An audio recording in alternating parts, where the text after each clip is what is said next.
We are absolutely fortunate, blessed, I would dare say, to have former Congressman Fred Grandy join us. There are very few people in this world who keep an eye on the matter of creeping Sharia as closely as Fred does. Fred, of course, is also with the Center for Security Policy in Washington, D.C., and it is always nice to bring him into this. Hey, Fred, good morning. Good morning, Jeff.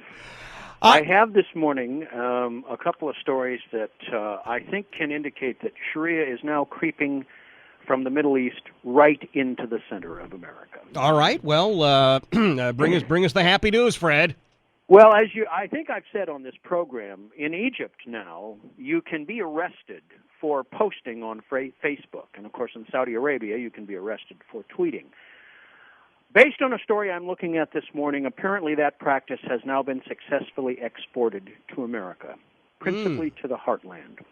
There is a professor of political science, an associate professor at Purdue, named Maurice Eisenstein, who for the last year has been fighting off attempts to get him fired because of something he said on a Facebook posting in November of 2011. And essentially what he did was take a picture about the Islamist group in Nigeria, Boko Haram. I don't know if you've talked about them, but they've been in the business of wholesale slaughtering Christians for the better part of a year. And he asks, where are the moderate Muslims? They must be listening to Muhammad. Well, not surprisingly, the Muslim Student Association took offense at that and did a press release saying that no prophet, whether we're talking about Jesus, Moses, or Muhammad, but of course you know who they favor, right? They should not be insulted because, now listen to this, offending a religion was not acceptable use of free speech. Now let me just stop there and ask you, how many famous American comedians would still have to be working in delis if they'd not been allowed to mock religion in their acts, okay? But enough about that, okay? The university said, we really can't fire this guy for what he said on Facebook. So the Muslim Student Association went back and said, well, he must have said something in his courses. So they went back and canvassed all this guy's courses, and he teaches a course on Judaism, an introduction to Judaism, in which he says he is provocative and blunt. Well, that puts him in a category with people like William Ayers and Cornel West, so you would assume he would be somewhat indemnified from that. Yeah. But unfortunately, no. Anyway, in this Israel course, they found nothing. But they went back a little further and found a course he was teaching on American democracy, in which he said American democracy derives from Anglo-Saxon Protestants, the English. Right. And this was essentially something that Alexis de Tocqueville used to talk about when he was writing about democracy in America. Well, this offended a Muslim student who had only attended 2 classes but was there long enough to say, you know, he didn't mention anything about democracy coming from the Muslim world, so I'm going to file a complaint. Oh, my gosh. This guy, Jeff, has now been fighting off complaints. He's had to lawyer up for the better part of a year. Wow. Now, he has successfully stopped this initiative, but now the university, through the Muslim Student Association, is coming back and trying to get at him for a blog that he has posted. And recently, his own colleagues have filed a complaint, one of them saying that she believes in free speech, but only if it does not offend our Saudi students. Oh, my gosh. I see. I'm reading a story from Front Page, David Horowitz's superb organization that follows this stuff. Right. But here's what's going on. This guy is a university professor. He's an associate professor, so he's not tenured.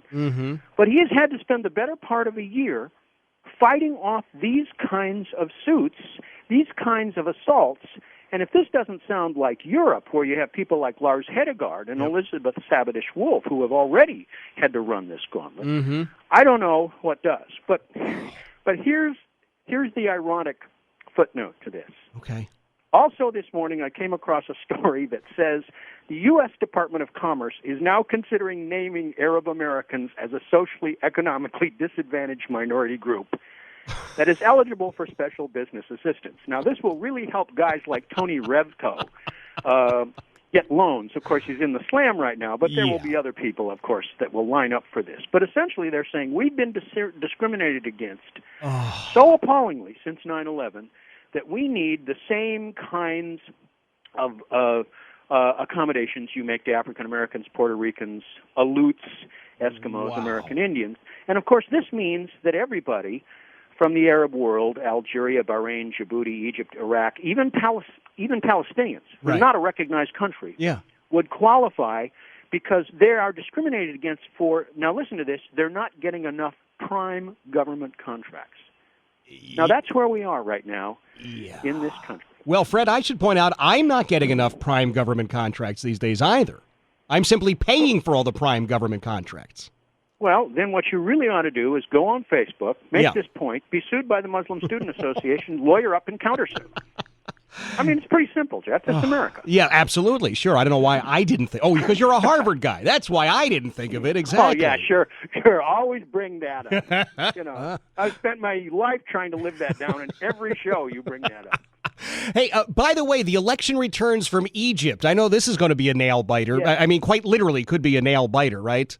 Well, I don't think so. I think that even though the two candidates, Mohammed Morsi, who is the Muslim Brotherhood candidate, and this guy Ahmed Shafiq, who supposedly is from the old Mubarak regime, the Arabic word for that is falul, which essentially means holdovers or leftovers, are going to slug it out in the late June runoff. But I would have to give the advantage to Mohammed Morsi. The Muslim Brotherhood is much better organized. They're in neighborhoods passing out food and fuel and things of that nature. So I think what Mohammed Morsi has, in addition to obviously a very strong political machine, is the kind of Chicago politicking that gets people elected like, oh, who's that guy as the president?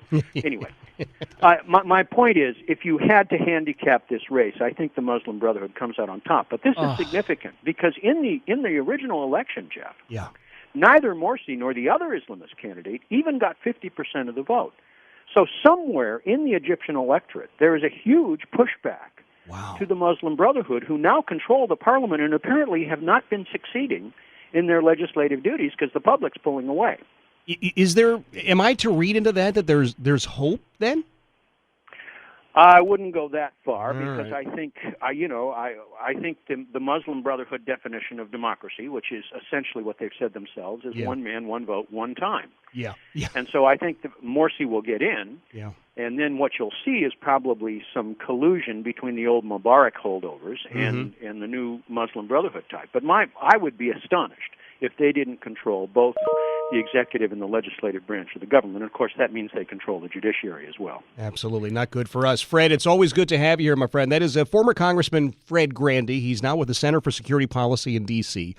He joins us on a regular basis every Wednesday morning, right around this time, right around 7:05. Just some amazing stories of this creeping Sharia. It is coming to a neighborhood near you. It is coming to a school near you.